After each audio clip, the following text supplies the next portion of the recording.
SBM 1210239. Saya dari kelas 2J Manajemen Sumber Daya Manusia. Saya berasal dari Universitas Swadaya Gunung Jati. Kali ini saya akan menjelaskan beberapa pembelajaran berbasis kompetensi. Stay tune terus ya. Tujuan pendidikan dan pelatihan berbasis kompetensi adalah kompetensi yang diharapkan dicapai peserta setelah menyelesaikan proses diklat. Kompetensi berbentuk kinerja atau unjuk kerja yang baik dalam bidang kehidupan atau pekerjaan. Kinerja yang baik dapat dicapai berkat kemampuan penerapan pengetahuan, keterampilan, dan sikap perilaku. Adapun kurikulum berbasis kompetensi adalah kurikulum yang ditunjukkan untuk menciptakan tamatan yang berkompeten dan cerdas dalam membangun identitas budaya dan bangsanya.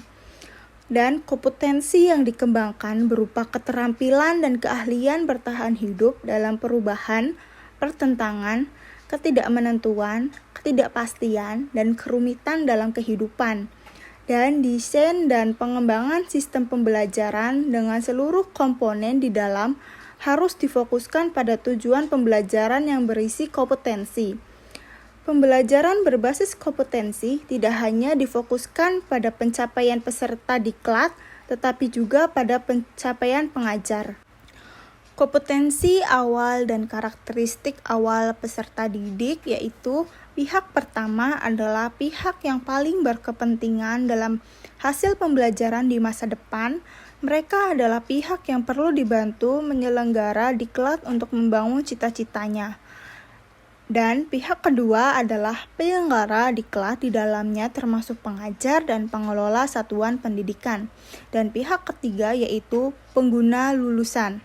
Mereka adalah yang berkepentingan untuk mendapatkan lulusan sesuai kebutuhan lapangan kerja. Adapun hubungan kompetensi dan strategi pembelajaran seperti pendesain pembelajaran diharapkan dapat melakukan kegiatan secara bertahap, yaitu yang pertama menentukan tahapan dan langkah kegiatan pembelajaran dengan urutan isi yang diarahkan pada pencapaian kompetensi.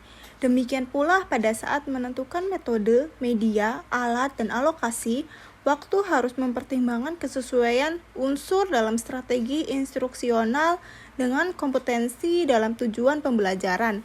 Nah, yang kedua itu, pengajar melakukan rencana strategi pembelajaran yang telah disusun dengan memasukkan upaya pemberian motivasi sepanjang proses pembelajaran, agar peserta didik memfokuskan perhatiannya pada seluruh pembelajaran.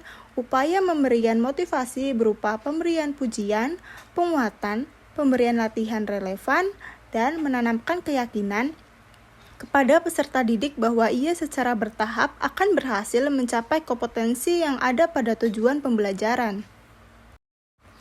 Dan selanjutnya ada hubungan kompetensi dan pengajar atau fasilitator. Yang pertama, fasilitator perlu menguasai bahan pembelajaran dengan baik atau sangat baik.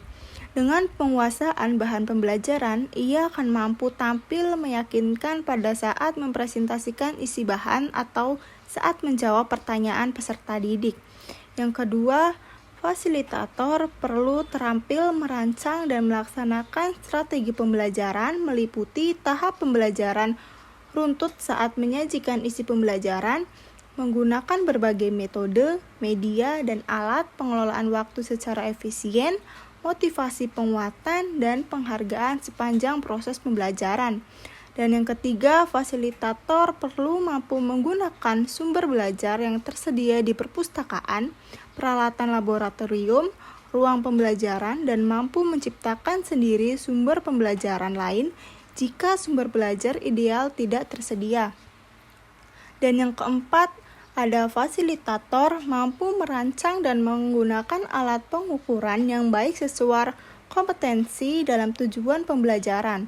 Alat pengukuran yang baik dilihat dari validitas, reliabilitas, dan kepraktisan penggunaannya.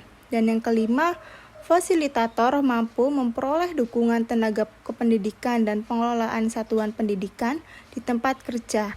Dukungan tenaga kependidikan berupa penyediaan ruangan pembelajaran dan peralatan yang tersedia, Dari pimpinan satuan pendidikan mendapatkan keleluasaan berkreasi dan berinovasi dalam melaksanakan pembelajaran.